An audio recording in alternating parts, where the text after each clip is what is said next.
Hey everyone, Jameer from the Work From Anywhere Accelerator here, and today we are going to be walking through the two documents relating to what qualifies a good customer versus a bad customer, but also better understanding the the difficulty level based on the objective of that customer.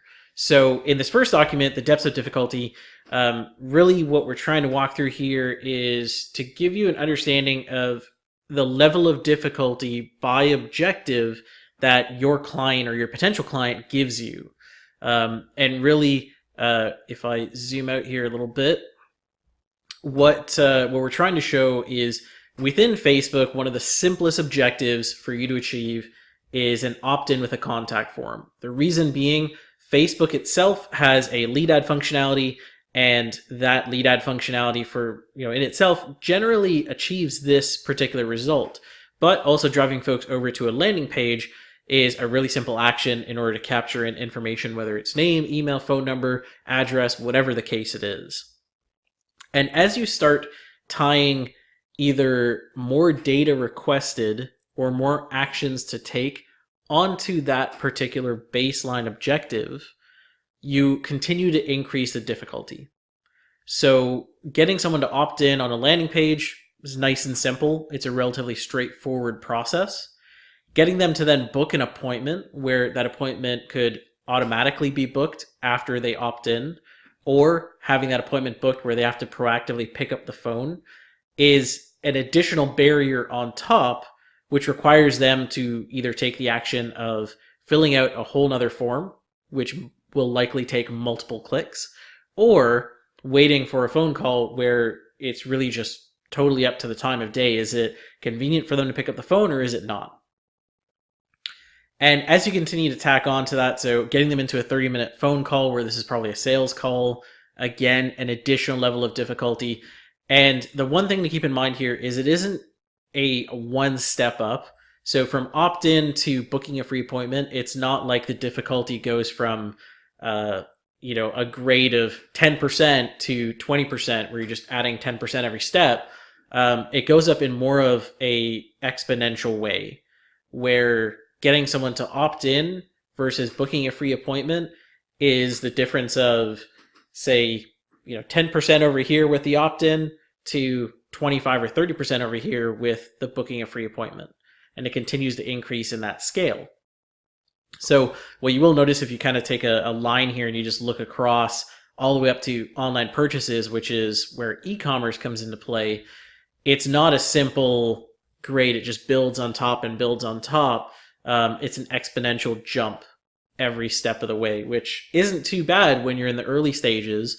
And what we do recommend is you focusing in on everything up to inbound phone calls in the early stages, meaning the first few clients you deal with. The reason being, these are typically folks where it's easier for you to fulfill. The objective is pretty straightforward in that you can deliver them results without a lot of expertise or background needed in things like copywriting or conversion optimization or any of the other more advanced skills that you'll pick up as you go.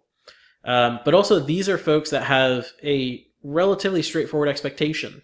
Most local businesses will fall into these categories, and there's tons and tons of local businesses out there. As you go beyond local businesses, that's where a lot of these come into place. So paid appointments typically will come into place when you're talking about something like an online program or a super high-end fitness type studio where they want you to go ahead and, effectively it's still an online purchase. They're having you book and buy an appointment slot.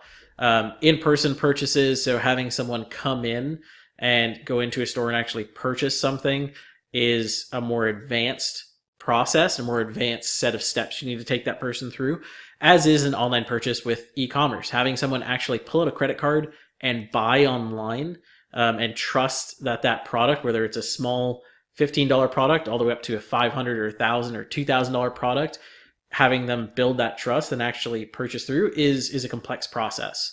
There's a reason why we don't kind of expect you guys to, out of the gate, start being able to sell an info product or sell a $500 face cream off the bat. It's because those skill sets that we're teaching you, they build up over time and allow you to naturally scale this difficulty lever or these difficulty steps. And so, kind of what we're trying to do here with the metaphor is there's lots of fish in the sea as you go towards these easier steps. There's lots of businesses that just need an opt-in. There's, I'll kind of zoom out here so you can see it here. There's lots of businesses that need free appointments in order to make an estimate. And there's lots more fish in these depths. Whereas when you get over to online purchases, the number of e-commerce companies that are generating enough revenue to be able to spend $3, $4, $5, $10,000 a month, and have a couple $1,000s of that go towards user management fee, there's a lot fewer comparatively. So while over here in, say the space of health and fitness, there might be 2-3 million businesses in the US alone between, practitioners and gyms and otherwise that can pay you to bring in appointments and opt-ins. Over here on the e-commerce realm in the health and fitness space, there may only be 10 to 20,000 total businesses that are making enough money to be able to pay you to run their ads. And obviously there's many more folks out there trying to vie for that business. So just something to be aware of in terms of the scale of difficulty as you go from a simple opt-in all the way over to registering for a webinar or going into a paid appointment or online purchase. It definitely does increase in an exponential way as you go across that. Now, taking a look at what makes a good client versus what makes a bad client, obviously the degree of difficulty is a good kind of indicator there. But also, we want you to be able to compare and understand what makes a good client versus what is a hard client that for you may be just less profitable or not worth the effort. So we always recommend you start with good clients, and you can kind of scale into what makes harder clients over time. But what makes a good client generally is that the business already has customers, meaning they know who their customer is. And they can tell you who that customer is with great detail. They sell a product or service that doesn't need explaining or convincing. So they're not trying to build a new market. They're not trying to sell something that's completely different to every other business in the world. Having to do that education is an extremely high barrier in the sales process, and in the process of actually getting folks to understand what you're trying to sell them. So these would be folks that would be good clients would be things like chiropractors, physiotherapists, all types of lawyers. Basically there's a set service that they offer. It's a service that's known to the general market, and that's what they offer. Businesses on the flip side of this would be something like a Tesla. A Tesla is still not the most mass market car in the world, and selling someone on the idea of having an electric car, a completely electric car, in many cases is a hard sell. But it is much more mass market than it used to be. Something that might be the complete opposite of a really hard client that you'd never want to touch, at least in the next 5 to 10 years, is potentially a car that runs on something like grass, or someone that built some type of car that runs on a completely alternative fuel source that not many people know about. Those are things you wouldn't even want to touch with a 10-foot pole until you become really, really good at the process of copywriting and doing market research and things like that. And even then, myself as an experienced marketer, I've had years and years at it. I wouldn't touch something like that either, to be super honest. Now, some other things that make good clients: businesses that have repeat customers. So we're trying to aim for clients where their customer lifetime value is quite high. It's $1,000 plus, $2,000 plus. So a business that has repeat customers has the ability to build up that lifetime value over time. So a great example here might be a higher ticket or a more higher end gym. So a higher end gym where they offer classes and they're selling packages of classes versus one-off classes is one of those products where they're going to have repeat customers. Someone might come in, they buy a monthly package, and that monthly package gives them, say, unlimited classes. They can just drop in. And over time, they are a repeat customer in that their monthly subscription continues to go through. So over the course of a year, they've actually paid 12 times. Over the course of 2 years, they've paid 24 times. And the value of that customer continues to increase. So that is a great client, because while that first month may only be worth, $20, $30, $40, maybe on the high end, $75 or $100, over time, over 12 months, that adds up. That adds up to a couple $100, up to $1,000. Over 2 years, that adds up to much closer to $1,000 to $2,000, and it continues to increase over time. Some other things that make good clients: closes that sale in person or over the phone.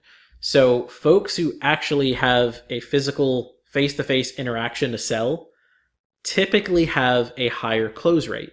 The reason being, it's much easier to build trust and build some authority when you're talking to them in person. It's also a lot easier to sell physically. When you're getting into over the phone, it's slightly harder, but it's not extremely far removed because you're having an actual conversation. In a conversation, if someone has an objection or someone has something like a reason or a question why they wouldn't want to buy, that person can handle that objection and answer that question in order to get them to buy. So having a business and a client where they sell in person or they sell over the phone is really important, because it means they're going to close a lot more of their sales than if they have their website or a funnel doing everything for them. That's why, again, why e-commerce is in that hard section. It's in that area where we don't recommend it, simply because everything is up to that website. And if that website isn't handling objections or answering questions in a great way, you don't know about it until after you've spent $100 or $2,000 or $1,000 in order to gather that data to understand why folks are dropping off. One of the biggest last elements there is high ticket products. So the higher ticket the product, typically the better the client is, because they're only going to need so many sales to get a return. So an example here is an extreme example is something like a private jet chartering service. So private jet charters go for, locally, probably about $5,000 to $25,000. In a more international case, if someone is trying to fly from like New York to Tokyo, they're going to be spending $50,000 to $300,000 for that charter. And so that is a very high ticket service, has a good margin on it and everything. So a client like that, they may only need one of those booked every couple of months, and they're ecstatic because they're just making tons of money on, depending on their ad spend.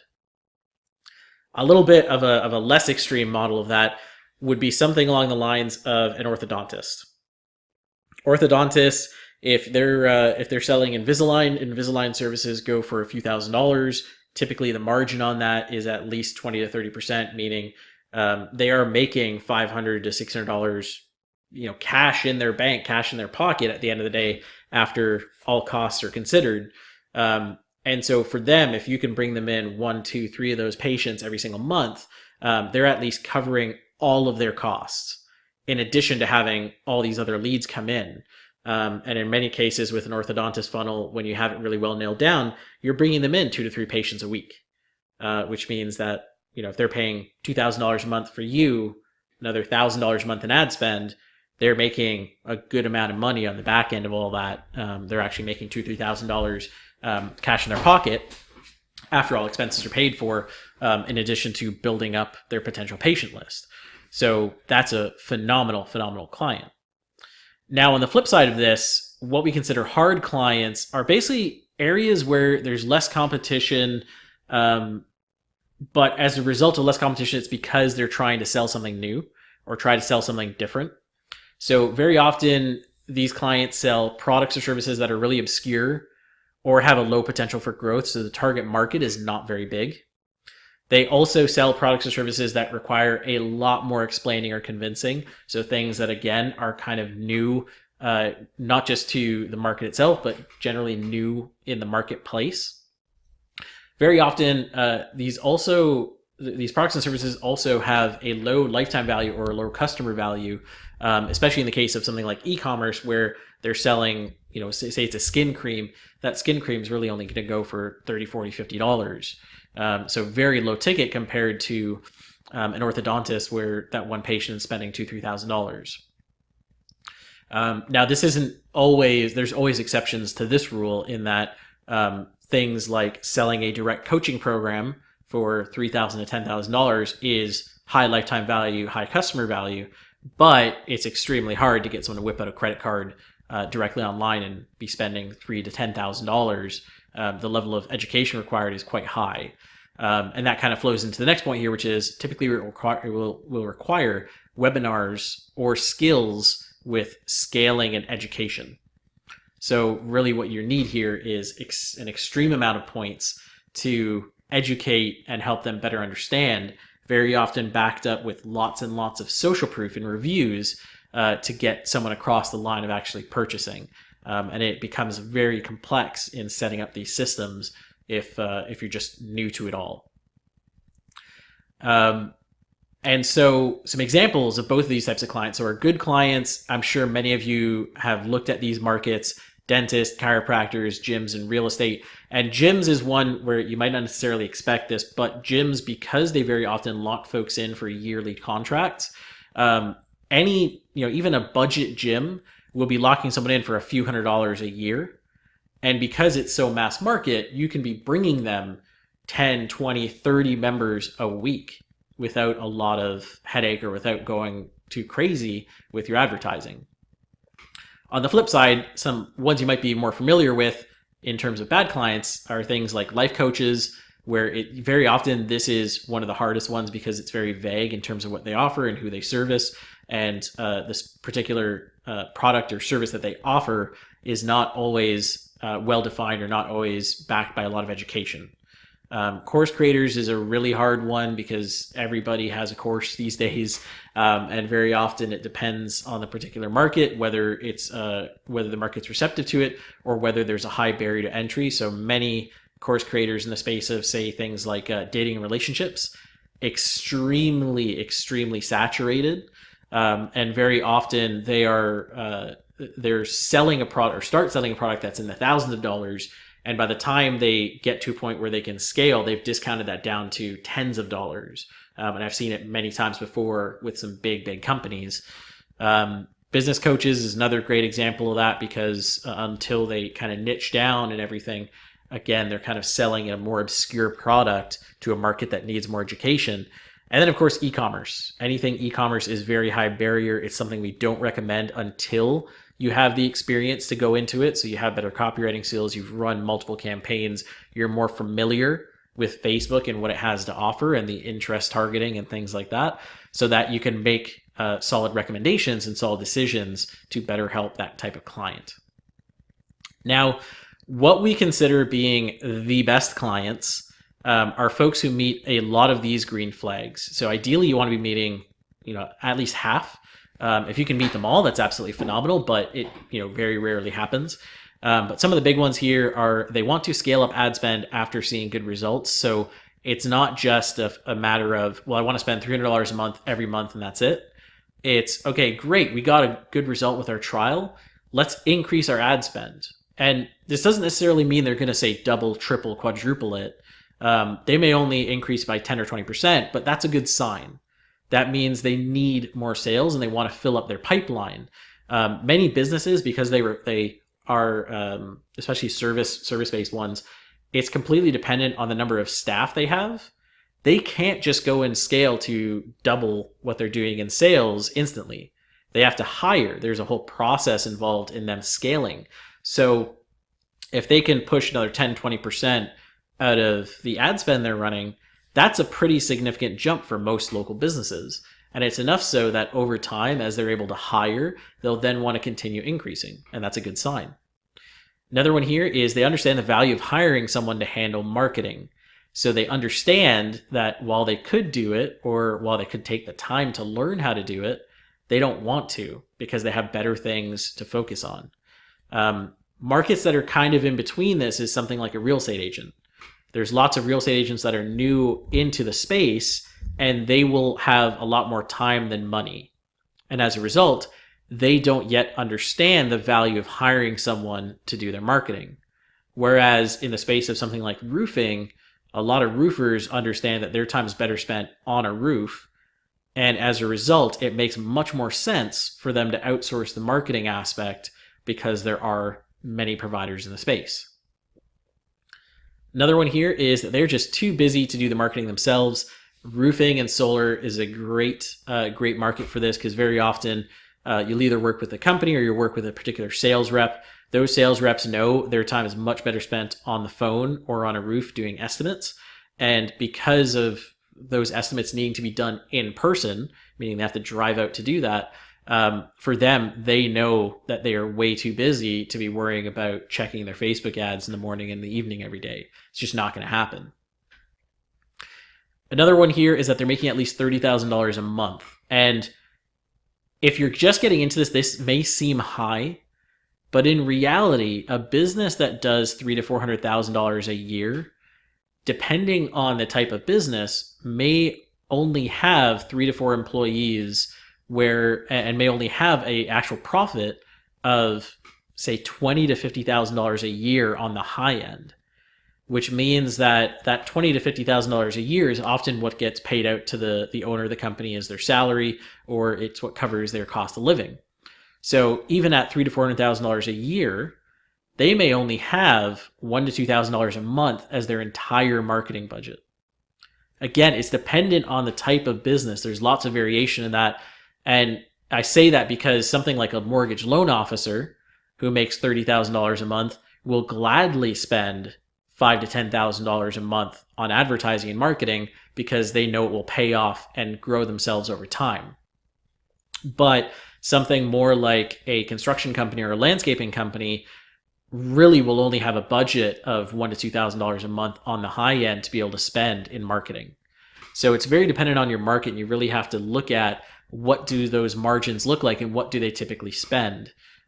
Bigger businesses in the space of landscaping or construction very often spend about 5 to 10% of their total revenue on marketing if they're in a growth mode, which means that if they're making $1 million a year, they are on the high end spending about $100,000 a year, or about $8,000 to $10,000 a month on marketing.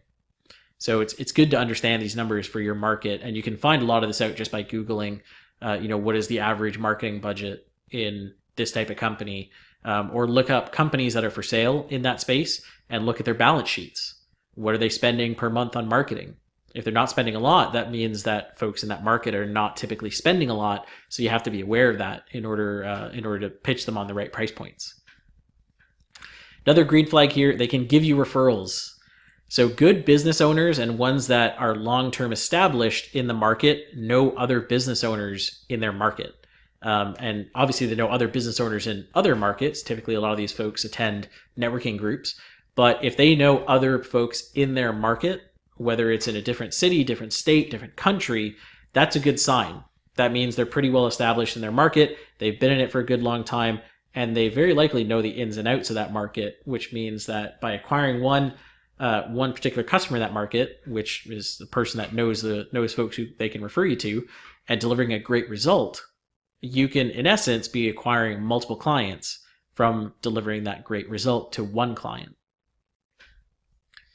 Another one here, they have a thriving business and want to grow. So same as the very first one, if they are wanting to grow, that's a good sign. That means that as the marketing person who's going to help them get there, they will scale with you, meaning that they will continuously be able to pay you and continue growing what they actually pay to you every single month.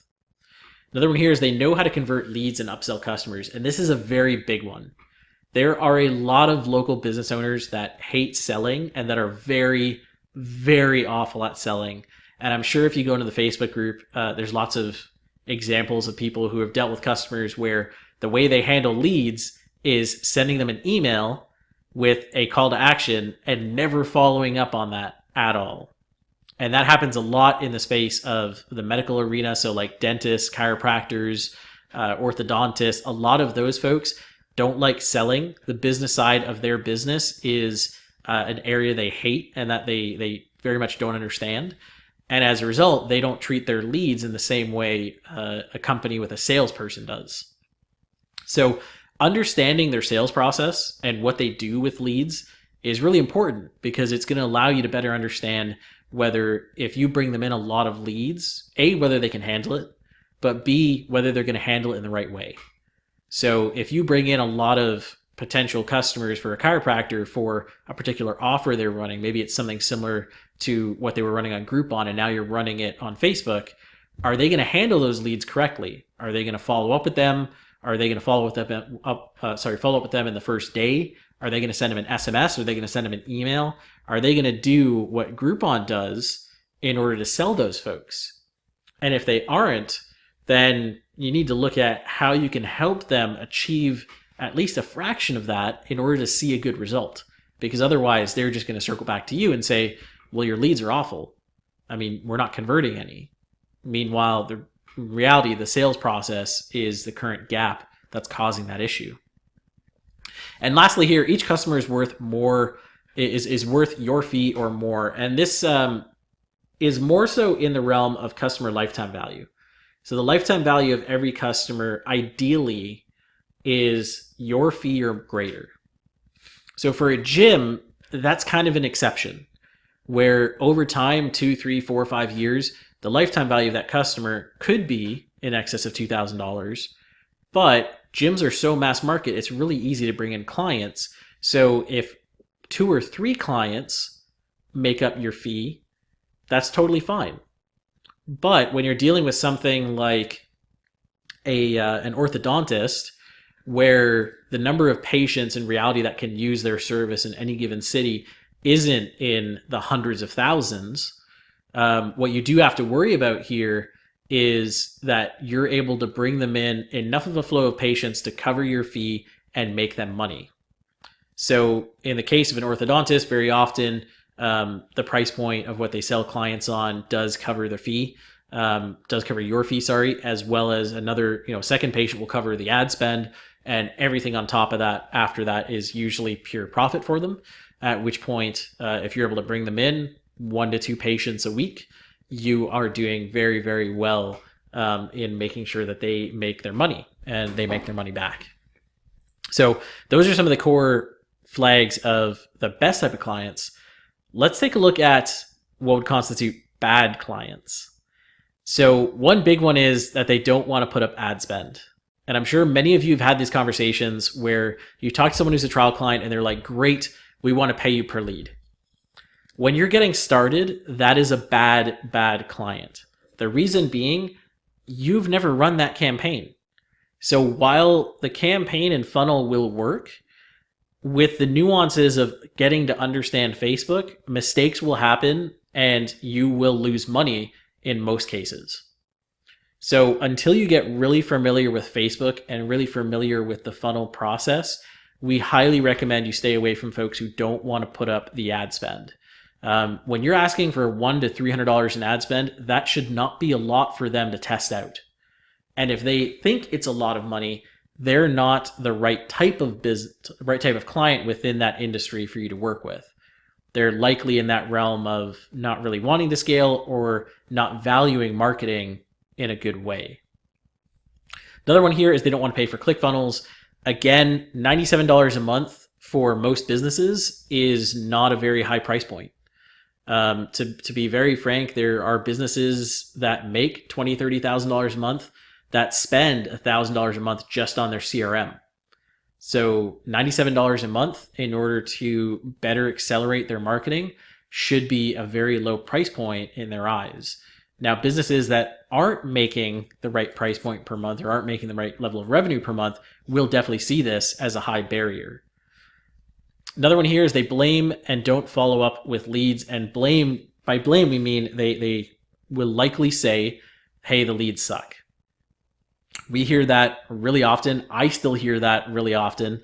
And the reason why very often that they say this is it's not because the leads are bad. It's because their sales process or follow-up is not in place.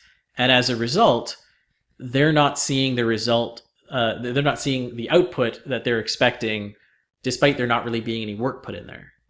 So it's really important to set that expectation of, hey, this is a lead. They need to be followed up on, meaning multiple calls, multiple emails, multiple SMSs, just to get them on the phone. That's what a lead is, especially in this day and age. But it's also important to reinforce the idea of a follow-up. And if they don't want to go into that, they're not the right business for you.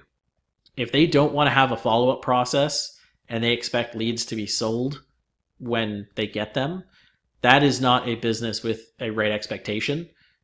Any viable business that we've worked with understands that every lead needs some form of follow-up, even when they're booked appointments. I mean, we have worked in that space where we delivered booked appointments, and even they know that there's follow-up involved in that.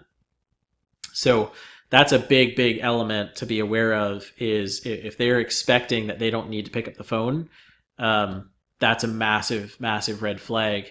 And to give you an idea for something like real estate, an expectation of follow-up on a lead in real estate would be 7 to 10 phone calls in that first week, at least 4 or 5 text messages, and leaving voicemails every single time you call, at the least. And then email obviously on top of that, at least like 2 or 3 emails on top of that. That's a pretty basic follow-up sequence. And that's what gets deals in hands in real estate. Another big red flag is they're making less than $5,000 to $10,000 a month. If they're making less than $5,000 to $10,000 a month, and you ask them to spend $1,000 in ad spend and $1,000 a month as your payment, in addition to $200 to $300 in software fees, you're asking for half of their revenue to be put into marketing, which is a big, big risk for them. As I mentioned, most big companies will only spend 5 to 10% of their revenue in marketing. And that's when they're in growth mode. That's not when they're just kind of staying static. So for someone to put in 25 to 30% of what they make every single month into marketing, and in some cases it's more than that. In some cases, if they're making $5,000 a month, you're asking for 50% of what they make at every single month. That's a big ask. So if they're not making enough, then that is a red flag. That's someone you can't really help until they're making more, where they start to understand the ebbs and flows of spending money. At $5,000 a month, every dollar they spend, they feel emotional pain towards until they see that dollar return. Whereas someone making $30,000, $40,000 a month, a business making $30,000, $40,000 a month, they understand spending $1,000 or $2,000 here or there is a test for future growth. And they will be totally okay spending $1 now and waiting to see that back 5 or 6 months down the road. Another big red flag here is they don't treat you with respect. So if off the bat in that initial call, that potential client is treating you without respect, and they're basically being like short-tempered, or they're basically blaming previous results on you, which a lot of folks will do. They've been burned before, and they will blame you for that result, even though it had nothing to do with you. Those are bad clients.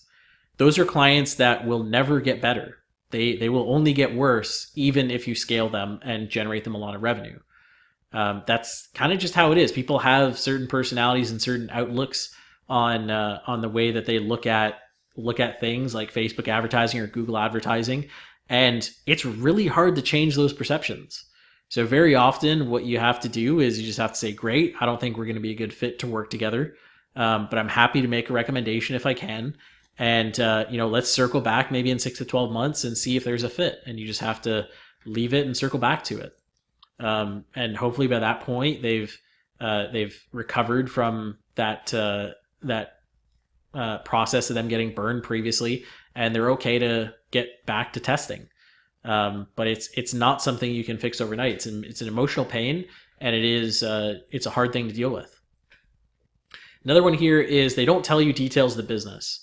So one big thing, for example, in mortgage that I ask for is I want to know what commission rate they get paid. If they're not willing to share that, I know they're not a good client for me. Because if they're not willing to share that, chances are their commission rate is really awful, which means that they already instinctively know they can't make advertising work. And there are mortgage loan officers and mortgage folks like that, where they don't make enough on every loan, where it's actually unprofitable no matter what you do for them to be closing loans and making money. So if they're not willing to tell you details of the business, I mean, obviously they're not going to tell you, hey, here's our suppliers, here's our client list, things like that. But if they can't tell you some of the basic numbers of their business, even if they want you to sign an NDA or whatever the case, that's a red flag. If they're not willing to share those details, even if they ask for an NDA, that is someone who is probably lying about elements of their business for whatever reason. People love to lie. or their business is a lot worse off than they're expecting or thinking. Second last one here is they are so desperate they will go to business if you don't save them. Anybody that's in like a desperate turnaround scenario is someone you really don't want as a client. The reason being, it circles back to that making not enough money realm, where every dollar they spend, they're going to feel emotionally, and like 20 cents wasted because you went through the process and you accidentally missed adding some particular thing in the process of a Facebook ad. If you spend like $1 wasted, they're going to freak out. They're going to be yelling at you and things like that. Those are not good clients. A good client understands that it's a learning process. And I mean, part of the reason why we ask you to go out and do trials is so you get familiar with the whole process, so that the second, third time around when you're actually selling someone, you don't miss out on some of those elements. But if someone is so desperate during the trial that it's literally the difference of life or death for their business during that trial, that's a really bad client. That's not someone making anywhere near enough money to be able to pay you. That's not someone who's going to be thinking rationally when looking at any of the data or looking at the performance of the campaign. And last one here is the business doesn't understand who they serve and what problem they solve. This is kind of a hard one because many businesses don't understand this. But if they can't give you a basic explanation of here's who I work with, that's an issue. So as a great example, in the mortgage space, there's lots of folks who just say, great, I do mortgages. That is a really high level way of thinking, because within the mortgage space within the US, there's dozens, if not hundreds of products within mortgage, some of which are definitely more profitable than others. And if they don't understand that, I mean, that's going to be an issue for making sure that they get a return on what they're investing with you. So very often in the mortgage space, I'll ask, great, what loan types do you specialize in and who do you serve? And if they can't give me a viable answer, and a great example of an answer there is, well, I help veterans because veterans have a higher profitability and are very often easier to get through the mortgage process. If they can't tell me something like that, I know they're not a good client because they've not done enough research on their own business in order to make a decision and actually focus in on a particular market. And so the same thing, you should really expect the same thing across the board. So a fitness gym or a gym that offers particular classes should know what the general demographic of their classes look like. If they're offering yoga classes at 4 p.m, they should know that the general demographic is going to be, say, 45 plus, potentially 35 plus if you include housewives, depending on the area, and stay-at-home husbands and stay-at-home moms and things like that. They should be able to give you some of that background data. If they can't tell you at least that, they really have no idea who their customer is. And while yes, you could work with them and go through that customer research process, if you have to go through that whole process, you're wasting a lot of time and effort that should have been done by your client at the baseline. So those are some of the big things to look for when you're looking at who's your best type of clients or who can be the best type of clients versus who are very bad clients you should stay away from, at least in the first couple of clients you work with. And of course, if you have questions about this, you can hop on over to the Facebook group and drop your questions there.